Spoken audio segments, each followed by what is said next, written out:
Bonjour, bienvenue et merci à toutes et tous pour votre participation à cette deuxième journée de webinaire professionnel proposée par le Salon du Livre et de la Presse Jeunesse en Seine-Saint-Denis. 2 journées composées de plus de 80 rencontres avec l'édition de jeunesse. Nous sommes également heureux de vous inviter au salon qui s'apprête à ouvrir ses portes mercredi prochain, le 30 novembre, et qui se déroulera jusqu'au lundi 5 décembre à Montreuil. En tant que professionnel du livre et de l'enfance, il vous suffit de vous accréditer en ligne sur slpjplus.fr pour vous y rendre en accès libre sur toute la durée de l'événement. Donc, ce matin, nous recevons Andreas Lemaire pour une rencontre avec Blex Bolex. Allez-y, vous avez la parole. Ok, merci. Bonjour à tout le monde, bonjour Blaise Bolex. Le temps est assez compté pour tous les webinaires, donc je vais essayer de rentrer dans le vif du sujet assez rapidement. Je voulais déjà en tout cas remercier les éditions La Partie de m'avoir proposé cet entretien avec un auteur dont j'estime énormément le travail et qui m'a beaucoup marqué.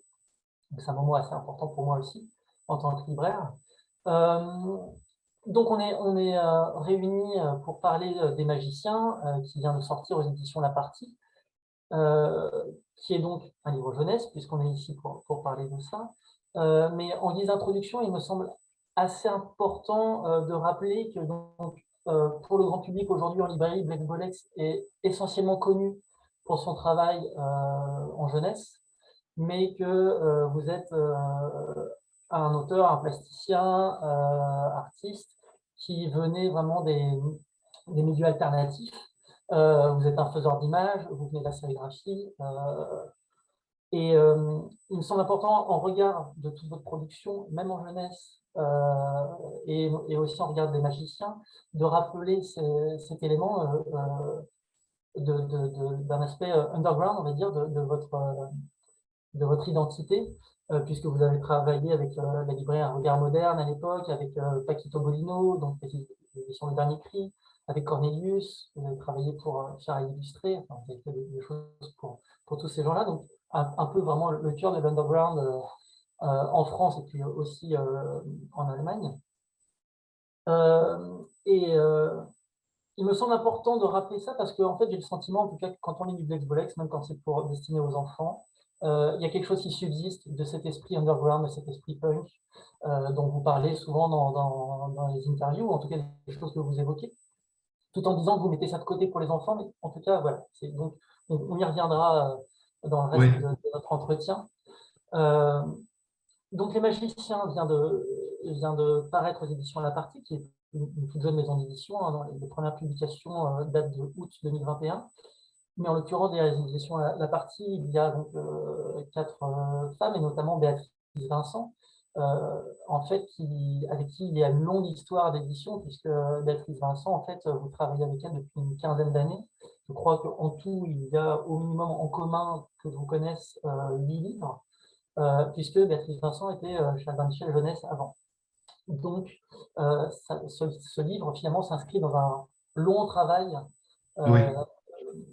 d'accompagnement et de confiance aussi avec une éditrice qui vous connaît très bien, qui vous accompagne et abrite votre travail d'une certaine manière.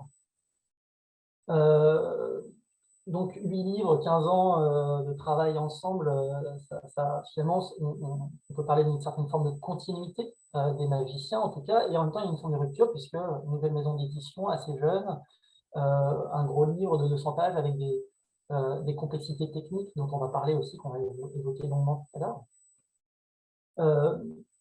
Donc voilà, en tout cas, moi, à la lecture des Magiciens, je n'ai pas arrêté de me dire qu'il y avait en même temps, on reconnaît le travail, la patte d'un artiste tout de suite, on voit que c'est du Blaise Bolex, il y a une forme de continuité, et en même temps, je n'ai pas pu m'arrêter de me dire qu'il y avait une forme, si ce n'était de rupture, au minimum d'un franchissement de quelque chose, et notamment quand on voit la place du texte, de la narration et de l'histoire, qui clairement franchit une ligne qu'elle n'avait pas franchie jusque-là.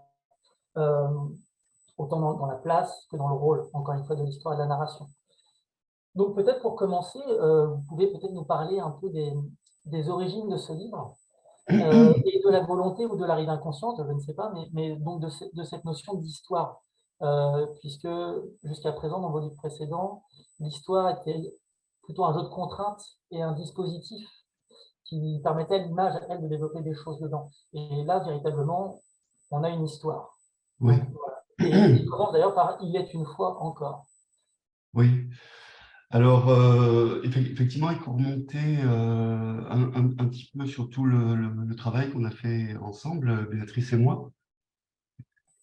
Et un des tout premiers projets sur lesquels on a travaillé, m'a demandé de travailler là-dessus, c'était des livres de bain.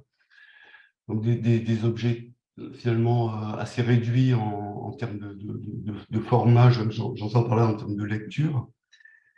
Et ce qui avait plu à Béatrice, c'est que j'avais commencé à mettre des éléments de narration dedans. Pas réellement de fiction, mais de narration. Je crois que Béatrice est sensible à l'aspect narratif, en fait.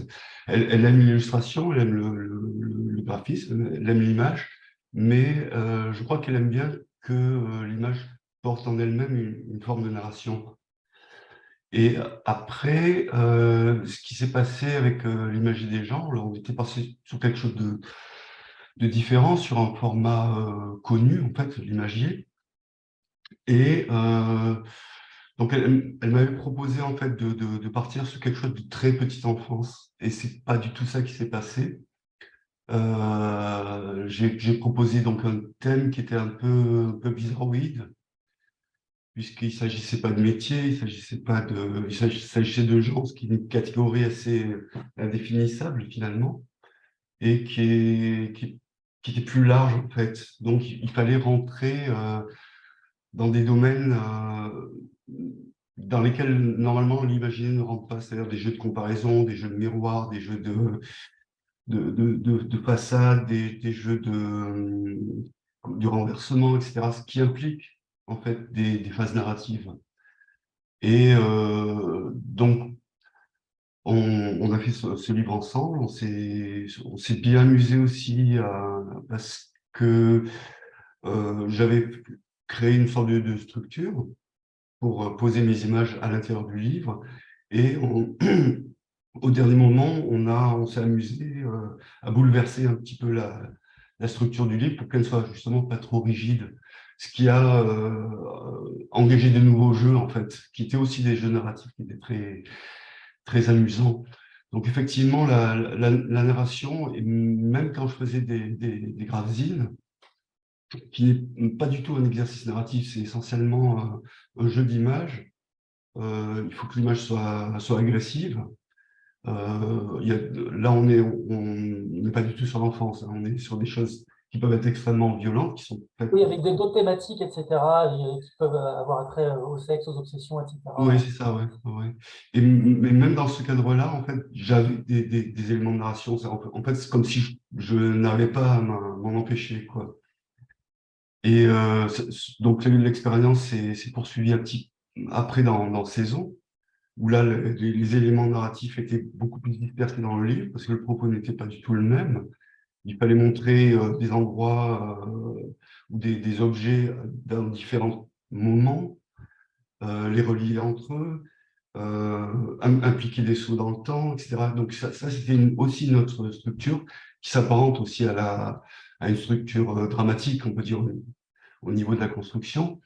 Mais je suis pas dans la fiction, en fait. Il y a des éléments fictionnels, mais je reste dans quelque chose qui est très cadré, quoi, c'est narratif, mais c'est pas fictionnel. Et en fait, j'avais très peur, en fait, de rentrer dans la fiction.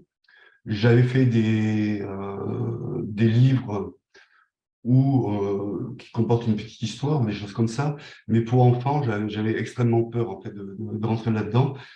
Ce qui fait que ça s'est fait très progressivement avec Romance, qui était censé être un imagier des histoires. Là, propose déjà quelque chose qui s'apparente à de la fiction, mais qui sont en fait des jeux de citation, de contes, d'univers narratifs, tout ça pour proposer un imagier de l'imaginaire, quelque part. Et tout ça m'a amené peu à peu à la fiction, mais step by step, vraiment très précautionneusement. Ça continue à me faire peur d'ailleurs. Je trouve ça extrêmement difficile en fait, la fiction. Et donc j'y vais à chaque fois comme en marchant sur des œufs, quoi, en me disant bon, on va voir, ça passe, ça casse, ça fonctionne, ça ne fonctionne pas, pourquoi? Ce qui fait que éventuellement ça a commencé à changer aussi mes propres lectures, que ce soit de romans, de bandes dessinées ou de films. Maintenant, je me rends compte qu'en fait, j'analyse les choses, je suis beaucoup plus actif en fait, en tant que spectateur. Je me dis, attends, qu'est-ce qui s'est passé? Pourquoi c'est fait comme ça, etc. Donc tout ça, c'est comment dire, c'est un processus, mais sur des années, des années, des années. C'est pas fait tout Oui, de suite du tout. on voit bien, de toute façon, entre Romance, puis Nos vacances, Maître Chat, on voit bien qu'il y a une longue préparation, quasiment une mise en forme de la fiction. La question que je me pose là, en vous écoutant, c'est où se joue la difficulté pour vous dans la fiction et la narration? C'est dans la caractérisation des personnages? C'est juste dans le fait de Alors, raconter dans l'histoire possible? oui, oui, il y a des aspects très techniques. Effectivement, la caractérisation des personnages est très importante, surtout si l'histoire de tenir sur eux. Donc ça, il ne faut pas la rater dès le départ. En fait, c'est vraiment pratiquement comme si on donnait les règles du jeu, quoi. Donc il faut qu'effectivement les personnages soient bien construits, qu'ils tiennent la route.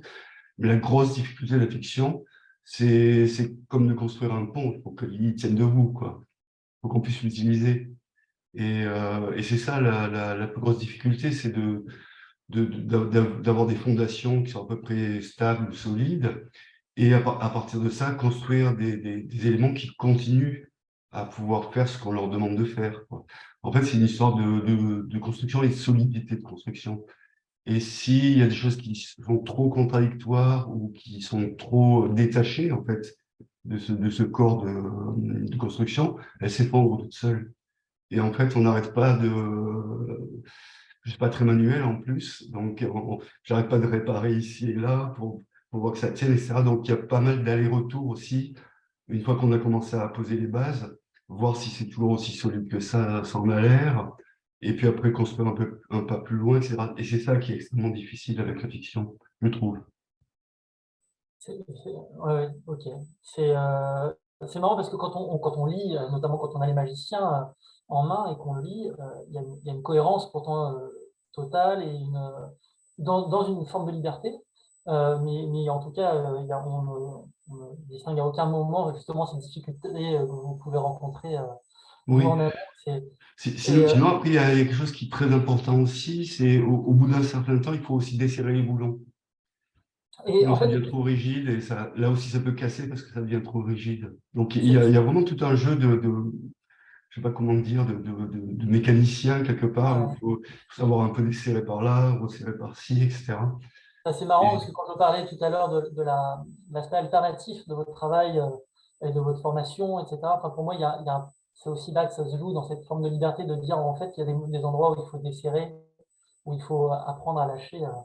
Euh, et ben, en parlant d'aller-retour justement un petit peu, euh, on perçoit assez bien dans votre travail en général, mais dans les magiciens d'autant plus. Alors d'un côté, un plaisir à se replonger dans le passé avec toute une iconographie qui fait écho, on va dire, à la première moitié du XXe siècle, l'usage du langage dans les magiciens, du coup, qui est d'autant plus présent, d'un langage un peu désuet, un peu titi parisien, enfin voilà, des références, des atmosphères qui vraiment font écho au passé. Et donc, dans les magiciens, il y a aussi une vraie présence aussi de modalités et d'une atmosphère très contemporaine, notamment dans l'évocation du jeu vidéo, de ces espèces de reconfigurations permanentes oui. des mondes, d'une partie de jeu qui se répète à l'envie, quoique ça, pour le coup, ça peut être aussi sur des jeux de plateau. Et il y a une forme en même temps de tension et de réconciliation entre, je trouve, passé et présent, qui sont là ensemble dans l'histoire. Euh, et c'est pour ça que je parlais d'aller-retour.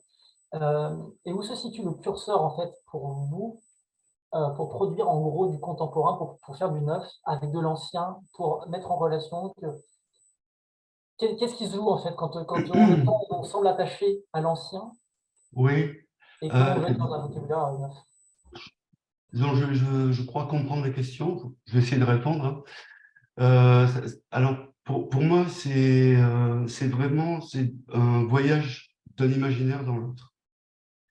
Et il faut effectivement qu'il y ait des points de concordance entre ces différents imaginaires. Et par exemple, vers le début du livre, on entre dans un village qui est quasiment une sorte de bourg, une sorte de village médiéval, mais qui est habité actuellement, en fait. Même si cette portion d'histoire peut paraître effectivement un peu perdue dans le temps passé. Néanmoins, pour moi, la conjonction se fait ici. C'est-à-dire qu'on est j'essaie de rester dans un univers de conte, donc je place ce village sous la forme d'un village voilà, un peu médiéval qui aurait gardé ses habitants quelque part. Et ça existe, ce genre de village, hein. Donc, en fait, ce qui est important pour moi, c'est de maintenir tout le temps une sorte d'ambiguïté. On est dans un imaginaire, mais pas tout à fait. On se garde la possibilité d'aller dans un autre imaginaire. Et il faut garder tout le temps des fenêtres ouvertes en fait, sur ce qui peut se passer après, ce qui peut se passer à une autre occasion. Et donc, en fait, le curseur est amovible tout le temps. Il faut qu'il reste. Il n'est pas dans la citation. Je cite d'autres artistes, d'autres auteurs, etc. Mais ce curseur-là, lui, ne peut pas se permettre d'être inamovible. Il faut qu'il puisse bouger. Et zut, je me suis perdu. Désolé. Non, c'était la question, c'était un peu le curseur, comment on fait pour être dans une vraie écriture contemporaine et pas juste dans un fantasme aussi du passé. Euh, Hmm.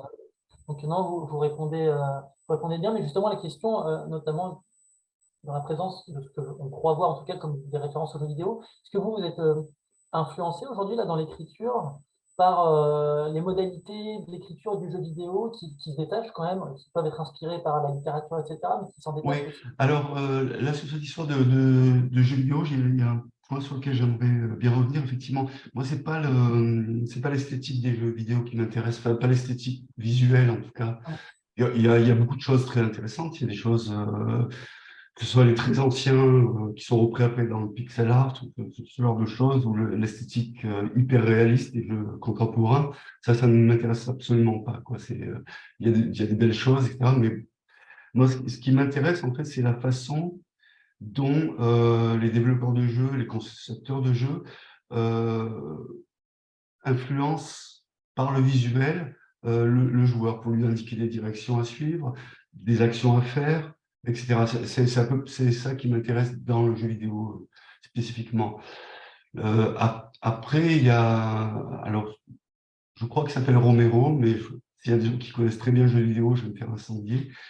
Donc, je pense qu'il s'appelle Romero, qui a, en créant le jeu Doom, a mis un ensemble de règles, en fait, euh, pour justement guider les pas du joueur dans son labyrinthe, parce que Doom, c'est un labyrinthe meurtrier, mais c'est un labyrinthe.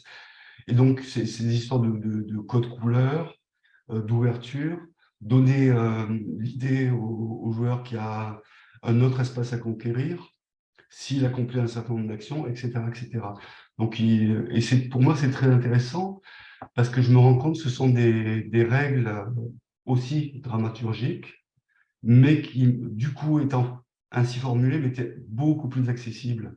J'ai beaucoup de mal quand je suis pris par une lecture d'un roman, d'une pièce de théâtre, n'importe quoi, je suis trop pris par la poésie du texte, par exemple, s'il s'agit de théâtre, ou par l'image du film, ou par l'écriture du roman, pour avoir cette activité d'analyse. Par contre, le jeu vidéo, en posant ces règles qui sont très simples, m'a permis de comprendre aussi comment moi, je pouvais proposer la fiction. En tout cas, la mettre en œuvre, la mettre en marche, quoi. Donc, et le jeu vidéo, pour moi, ça s'arrête là, quoi. C'est vraiment... Oui, oui, mais c'est bien ce qu'on sent, en tout cas, c'était bien ce que vous évoquiez, les modalités narratives, puisque justement, et là, on va revenir à l'image. dans justement cette esthétique que vous avez déployée, qui en effet, pour l'instant, s'oppose complètement à ce qu'on peut trouver justement dans les jeux vidéo, en tout cas des esthétiques virtuelles, on sent un lien très fort dans vos façons, dans vos manières de procéder, à l'accident. Notamment, là, dans les magiciens, c'est très clair. On a l'impression de voir des impressions sérigraphiques qui n'auraient pas été bien calées. Donc, il y a des décalages de couleurs. Il y a des textures qui sont à moitié effacées. Il y a des effets parfois de macule, donc d'impression involontaire, de Oui, surimpression, comme des fantômes qui apparaissent et qui disparaissent parfois en arrière-plan, de manière très ténue. Donc, toutes ces choses rappellent fortement des techniques artisanales d'impression, oui, d'où, encore une fois, vous venez, vous, par votre formation à Angoulême, etc., la sérigraphie, et donc une fabrication visuelle qui, elle aussi, est une fabrication faite main, etc. Pour autant, je sais qu'une partie des images, en tout cas des magiciens, a été produite au départ avec des pochoirs. oui. Puis ensuite, il y a un travail euh, par ordinateur de colorisation, etc. Et en fait, il y a on en a parlé en amont ensemble, mais il y a une question que je trouve passionnante, en fait, c'est comment on fait quand on est un faiseur d'images comme vous, qu'on travaille, qu'on vient de l'image artisanale et de l'impression, il y a forcément une tension qui se joue entre le moment où on fait, on Oui, produit des images, et le moment où, quand bien même on travaille pour une petite maison d'édition, on passe par des procédés industriels oui. d'impression, impression en offset, usage pour vous quand même dans l'entre-deux de l'ordinateur, de l'infographie. Euh, Mm. Est-ce que vous pouvez nous donner des détails techniques de comment vous procédez, même peut-être nous montrer via l'ordinateur après Oui, oui, oui, effectivement, je peux vous montrer des images, en tout cas, comment elles sont faites, sont produites. notamment les magiciens, juste pour que les gens sachent, ce livre est quand même imprimé en 4 fantômes uniquement, en Oui. 4 directs, alors qu'on a une multiplicité de couleurs. Enfin, voilà, je vous laisse. Alors, il y a quand même deux choses sur lesquelles je voudrais juste un petit peu revenir. Auparavant, c'est effectivement, bon, j'ai été imprimeur, j'ai imprimé mes propres livres pendant un certain temps, et je travaille à une échelle très artisanale sur des tirages très réduits, avec différents imprimeurs, que ce soit en sérigraphie ou autre. Et effectivement, il y a la satisfaction immédiate, ou quasi immédiate, c'est-à-dire je produis mes matrices, qu'elles soient numériques ou traditionnelles, pas manuelles, sur film, et après d'être sur machine avec l'imprimeur et de travailler ensemble jusqu'à temps que ça corresponde à peu près à ce que j'ai envie, ou d'être surpris d'avoir un résultat. Ce qui est extrêmement frustrant avec l'offset, c'est qu'il y a beaucoup de distance entre l'imprimeur et moi, je ne le vois pas. Et de toute façon, la machine est extrêmement lourde, elle est très rapide ensuite, mais c'est très lourd à mettre. Il faut laver la machine, faire beaucoup de passes, et après, c'est vraiment, on contrôle quasiment rien en fait. Et ça pour moi, c'est pour ça que je continue à travailler des impressions, c'est pour justement garder cette relation avec le papier, avec l'encre imprimée, etc., etc. Donc, ce qui est frustrant avec l'industrie, c'est l'immense distance en fait qu'il y a entre le projet et en bout de chaîne le produit. Après, l'offset a un problème, je trouve, c'est qu'il s'est incroyablement amélioré. C'est paradoxal, au point de devenir trop technique, ce qui m'oblige c'est ce dont vous parliez, ce qui m'oblige à créer sur ordinateur des accidents, en fait. Des accidents qui sont des accidents normaux d'impression, mais je sais qu'elles ne peuvent pas arriver. Donc, c'est un peu étrange, mais disons que moi, sur ordinateur, j'ai l'impression que je devrais avoir, mais qui est une impression, on ne peut pas dire ratée, mais en tout cas avec des accidents. Et je donne ça à l'imprimeur qui, lui, l'imprime parfaitement. Donc, il y a une espèce de jeu comme ça qui est assez curieux. Mais bon, voilà pour cette parenthèse-là, quoi. Euh, Mais parce qu'il y a quand même, alors ça c'est pareil, c'était des choses dont on avait un peu évoqué ensemble. Vous m'aviez parlé quand même d'une forme de recherche de ce que vous trouviez dans les livres.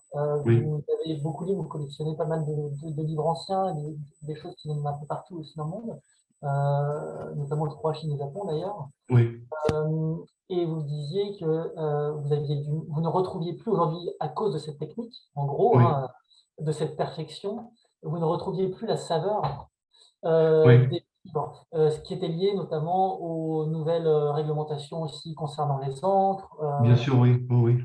Et Ce qui donc, est, ce qui est, je veux dire, c'est très bien pour les imprimeurs, hein, ils s'empoisonnent moins, c'est meilleur pour leur santé. Donc là-dessus, effectivement, il y a des couleurs avec des pigments végétaux, des choses comme ça qui sont, même pour l'environnement, hein, qui sont beaucoup mieux. Le problème, disons, là encore, c'est pas une histoire de nostalgie, c'est vraiment d'installer une atmosphère. Et ça reste important pour moi. Donc, comment je fais pour retrouver l'atmosphère que j'aime justement, ce côté un peu vibrant de l'impression qui n'est pas parfaite, ou alors au contraire de l'encre qui rentre très profondément dans le papier. En fait, comment je vais arriver à simuler tout ça en sachant que ce n'est plus possible techniquement en fait, de le faire. On a d'autres capacités techniques.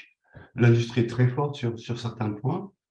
C'est pas mon propos ici de dénigrer tout, hein.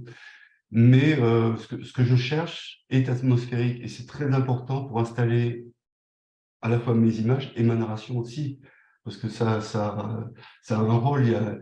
Si je veux conserver un certain jeu, une certaine ambiguïté de l'image par rapport à ce qu'elle est censée représenter, etc., il faut que je trouve des solutions techniques. Et donc là, je me sers de l'ordinateur pour réaliser ça, quoi. et donc vous venez érafler, via l'infographie, vous venez érafler, en gros, abîmer vos images. C'est ça, ouais. C'est ça. Euh, Est-ce que vous pouvez nous montrer justement le fonctionnement par trame sur ordinateur, sur Photoshop? Peut-être que ça permettra aussi aux Oui, gens qui nous suivent de comprendre un petit peu ce qui se passe entre l'image qui a été faite à la main et puis l'intervention numérique. oui. Alors, ça, c'est mon bureau. Là, c'est là où je stocke mes images. Puisqu'il y a tout un travail de trame qui est très intéressant aussi Oui. à Alors, voir. par exemple, pour ça va un peu vite. Euh, En fait, ce qui se passe, je ne sais pas pourquoi il réagit comme ça. Voilà. Ce qui se passe, c'est que je dessine d'abord l'image en aplat. Ça, c'est juste le dessin, si vous voulez. Donc ça, c'est l'image telle que je l'ai dessinée. C'est une première étape. Ensuite, je passe à une autre étape, c'est la 3, où effectivement, là, je vais commencer à... Voilà, je ne sais D'accord. pas si vous voyez bien la Oui. différence. Tout le passage de texture et de... C'est ça. Et là, en fait, c'est ce qui peut arriver si l'encrier de la machine est un peu sec. C'est-à-dire qu'il y a des manques à l'impression, quoi. C'est ce qu'on Donc peut avoir en là, c'est... sérigraphie aussi, du coup, si la règle ne passe pas bien ou qu'on est un peu à bout de... Ouais. Donc là, ça donne ce côté un peu nuageux.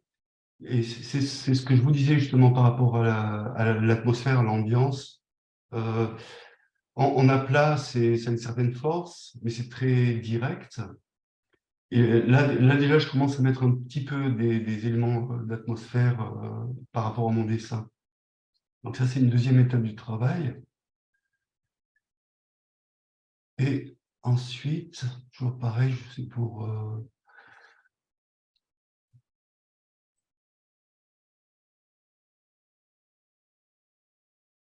voilà. Ça c'est l'image justement qui a subi tout cet effet de décalage de couches. Alors les couches sont là.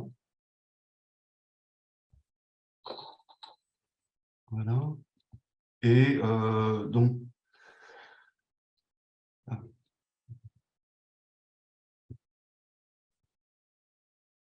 oh, il fait pas ce que je veux, mais bon. Et c'est toujours comme ça, c'est quand c'est Oui. le loi du direct. Mais au moins, ça permet déjà de comprendre un petit peu comment vous procédez. Et ben, je reviens justement à Béatrice Ah, Vincent, voilà. votre éditrice. Euh, ah, c'est bon, vous arrivez à… Oui, oui, oui. En fait, le jeu devient celui-ci, c'est-à-dire que là, je recale les couches, je les décale manuellement. Et en fait, j'essaie de trouver. Alors, il fait n'importe quoi, c'est assez pénible. Ça doit ramer un petit peu avec Ouais, je pense que c'est ça. avec la vidéo. Et On a en fait, j'essaie de rééquilibrer les formes En fait, vous voyez, si je déplace la couche de bleu, je déplace également les yeux. Et donc, si jamais, par exemple, je trouve que ici, ce qui me plaît, mais par exemple, les yeux, vous voyez, ça déforme trop l'expression, à ce moment-là, je peux redécaler les yeux. Bon, ça fait pas du tout ce que je veux. Donc, je peux pas trop vous montrer. Mais enfin, Oui, en vous gros, le pouvez principe, intervenir sur c'est chaque, celui-là, quoi. vous pouvez réintervenir sur chaque forme après pour essayer de rééquilibrer. C'est ça, voilà, voilà, là, ça marche. Donc là je rééquilibre le regard tout en gardant l'effet que je souhaitais obtenir. Voilà à peu près comment ça se produit, quoi. Et, euh, et donc justement, j'en reviens à Béatrice Vincent, votre éditrice, puisque quand je parlais tout à l'heure de confiance et d'accompagnement, justement ça pose des problèmes en fait, ce genre de livre entre guillemets, où il faut faire beaucoup de tests chez l'imprimeur avant d'envoyer, avant que le BAT soit bon, puisque il y a des problématiques au niveau des questions des recouvrements des encres. Oui, Enfin, je sais que ce sont des livres qui sont très complexes et longs à faire puisqu'il y a énormément de tests. oui, Euh, donc il faut s'entendre, il faut se comprendre, il faut être accompagné par une personne qui saisit là où vous voulez en venir. oui. C'est vous laissez complètement la main à Béatrice à ce moment-là ou vous êtes vraiment ensemble chez l'imprimeur Non, non, non. Malheureusement, l'imprimeur est très loin, donc c'est très, comment dire, c'est très délégué, quoi. Ouais, Euh, Mais bon, c'est quand même une chaîne, on s'entend les uns les autres. C'est le même imprimeur qui a imprimé, si je ne me trompe pas, Les gens, Saison, Romance, etc. Donc au bout d'un moment, oui, on a une sorte d'entente sur le résultat escompté. Après, il faut faire des tests de toute façon. Donc il y a des retours, ça aussi c'est très très long, c'est très coûteux aussi, en temps, en argent, en matériaux. Euh, non, non, c'est quelque chose qu'on travaille de façon quasi permanente. Il y a les échanges avec Béatrice sur la phase de fabrication sont très nombreux, vraiment très nombreux. là, enfin, moi c'est toujours ce prisme qui revient tout le temps finalement, c'est je trouve qu'il y a une énergie qui n'est pas celle de l'industrie en fait. À la lecture et à vous entendre et à voir comment ce livre est fabriqué, on a plus l'impression d'entendre, et c'était pareil quand je parlais avec Béatrice, des gens qui fonctionnent en micro-édition, qui vont sortir un livre en 15 exemplaires et qui vont mettre leur énergie. Alors, certes, il y a tout un tas de choses après qui ne sont pas exactement la même chose, mais quand même, il y a une espèce d'énergie très, très libre et une volonté quand même de faire des livres qui seront de toute façon, même si quand c'est des succès, ça ne pourra pas être la poule aux œufs d'or, ce sera toujours Non, Et les magiciens, moi c'est ce que je trouve beau en tout cas, c'est de dire ces choses, elles doivent exister d'une certaine manière oui. et, et finalement peu importe, il va falloir qu'on mette tout ce qu'on peut, tout ce qu'on a. Il y a quelque chose de très beau et de très libre et que je trouve finalement très relié à ce que vous dites dans le fond magicien qui parle quand même de création libre et d'énergie pour créer un monde qui nous appartienne. Et je ne sais pas si je me trompe un peu dans cette analyse mais, et dans cette relation. Non. Par contre, il ne faut pas me demander d'interpréter mon propre livre, ça Non, ne non, non, me non, ça j'ai permet bien pas. compris, je ne le fais pas. Mais en tout cas, c'est dans l'énergie qu'il y a, qui Non, subsiste. non, vous avez parfaitement raison. C'est-à-dire que d'une part, je conçois le livre de manière générale, pas uniquement celui-ci, comme si je devais l'imprimer moi-même. Donc ça, par contre, c'est la même logique, c'est tout à fait la même chose. Après, avec Béatrice, on a bon, des positions qui sont différentes, mais on se rejoint au minimum sur cette idée. C'est-à-dire que effectivement, d'une certaine manière, si on avait des moyens illimités, et surtout un temps illimité, on pourrait produire ce livre-là de manière extrêmement artisanale, quoi. Et je pense que avec le temps, le travail qu'on a fait sur toutes ces années, Béatrice et moi, on a cette compréhension des choses. On veut faire cette chose-là et on se donne réellement le temps, les moyens de le faire. Et parfois, c'est très, très accidenté parce que sur une aussi longue période, ce livre-là m'a pris vraiment des années entre le début de l'écriture et la fin. Et je passe par différentes phases, parfois de désespoir aussi. Donc, il y a toujours cette base-là qui reste, c'est effectivement comment on va faire pour que ça soit possible, pour que ça existe. Donc là-dessus, je me suis peut-être aussi un peu perdu là Non, sur non, le c'est propos. en tout cas, je vous suis. Justement, je rebondis sur le fait de ne pas vouloir, justement, surtout pas demander à interpréter votre livre, ce qui se comprend de toute façon très bien, puisqu'à la lecture de tout le livre, et d'autant plus de celui-ci, on sent bien qu'il y a toujours une volonté de laisser les choses ouvertes, une forme de liberté qui intervient dans la narration, notamment ces magiciens qui sont clairement des êtres, et là en l'occurrence des enfants très malicieux, mais qui en même temps peuvent faire preuve de cruauté, et qui en même temps sont les garants de la persistance d'un monde, en tout cas d'un autre Oui, monde que celui majoritaire. Ça crée une forme d'ambiguïté chez eux, dans tous ces personnages. Tous les personnages sont ambivalents, peuvent être retournés, comme la chasseresse, par oui, exemple, et son mage-fer. Ils détiennent une force créatrice qu'ils canalisent peu, mais en même temps, il y a quelque chose d'assez joyeux là-dedans, en fait, dans cette façon de ne pas la canaliser, de tout tenter. On a le sentiment en fait que ces personnages, surtout, nous invitent, invitent l'enfant et nous invitent en tant que lecteur, quel que soit notre âge d'ailleurs, à participer activement en fait à la lecture, à déterminer, à voir un premier, un deuxième, un troisième niveau de lecture, à agir dans les creux. Vous évoquez assez volontiers en général dans les interviews aussi que j'ai pu voir le fait que l'enfance doit être quelque chose de très ouvert. oui. Comment vous, en tant qu'auteur qui écrivez des histoires, donc qui guidez d'une certaine manière quand même, malgré tout, le regard quelque part, comment vous intervenez en fait d'une certaine manière, qu'est-ce qui se joue et quels sont les enjeux pour vous dans l'écriture justement, d'autant plus quand, apparemment vous avez du mal à écrire l'histoire, mais pour garder cette liberté et, et voilà, faire en sorte que les choses restent ouvertes. Oui, oui, oui. Et là, on peut peut-être revenir sur l'histoire de caractérisation des personnages. Donc, il faut qu'ils soient bien implantés. Il faut le faire vite et il faut le faire le mieux possible. Mais il faut aussi leur donner cette forme ouverte, justement, pour permettre en fait les différentes actions après d'intervenir. Le personnage représenté sous la forme d'un éléphant rouge. Bon, on voit qu'il est bougon, qu'il peut être assez... mais en même temps, ce côté clownesque va lui permettre, par exemple, de rouler les enfants dans le village plus tard. Euh, en fait, c'est d'utiliser les mécaniques des personnages, avoir la possibilité d'en faire ce qu'ils sont, au fond, c'est-à-dire des enfants.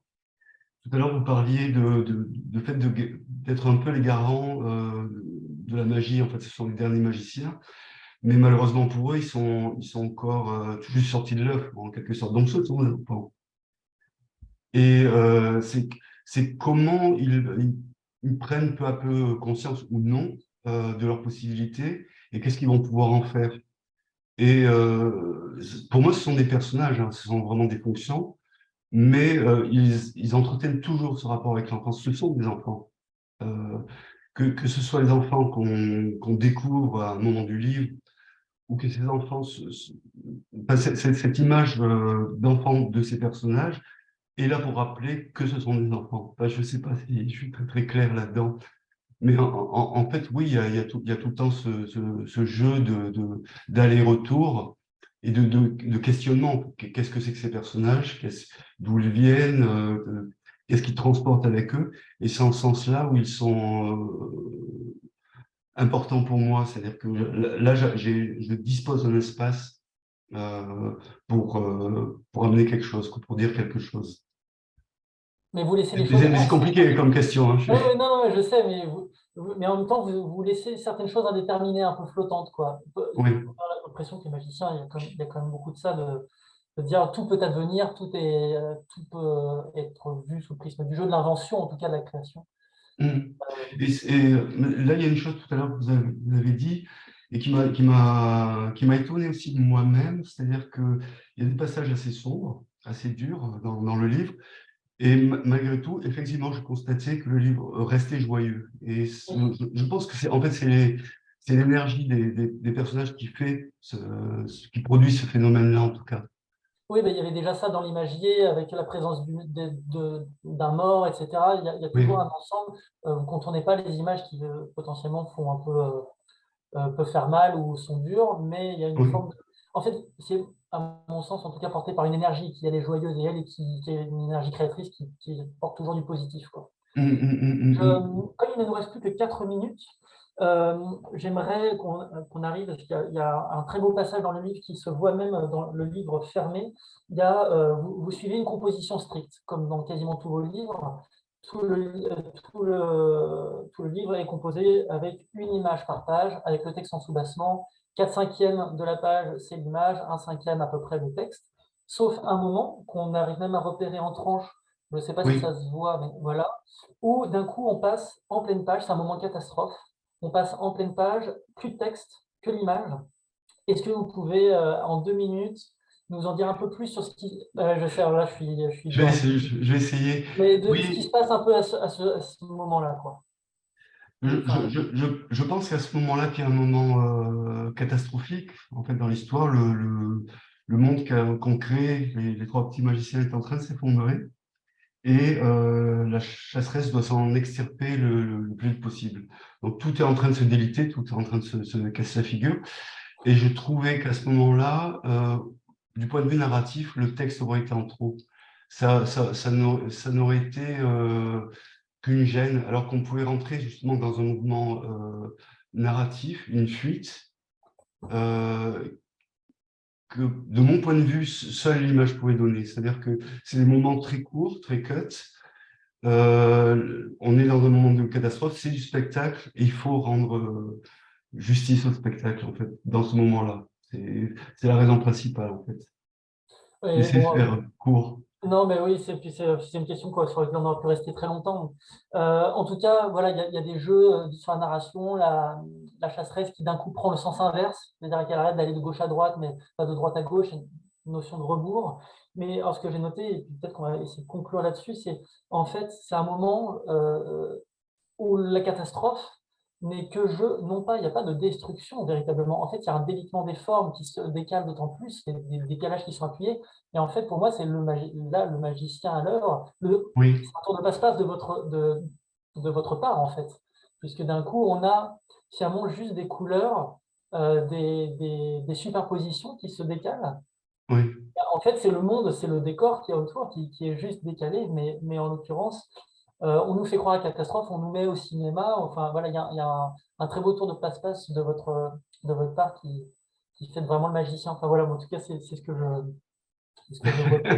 Merci.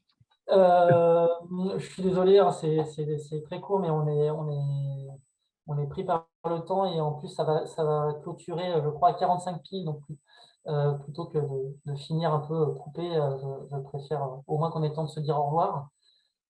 Merci D'accord. beaucoup, Alex. Je sais que vous serez au Festival de Montreuil en personne. Donc, pour les Oui, personnes qui ont envie de vous parler plus longuement, ça sera pourront vous croiser là ou au Mont-en-L'air, je crois, le 1er décembre, c'est ça, oui. à Paris, ou à la Petite Égypte le 3 décembre.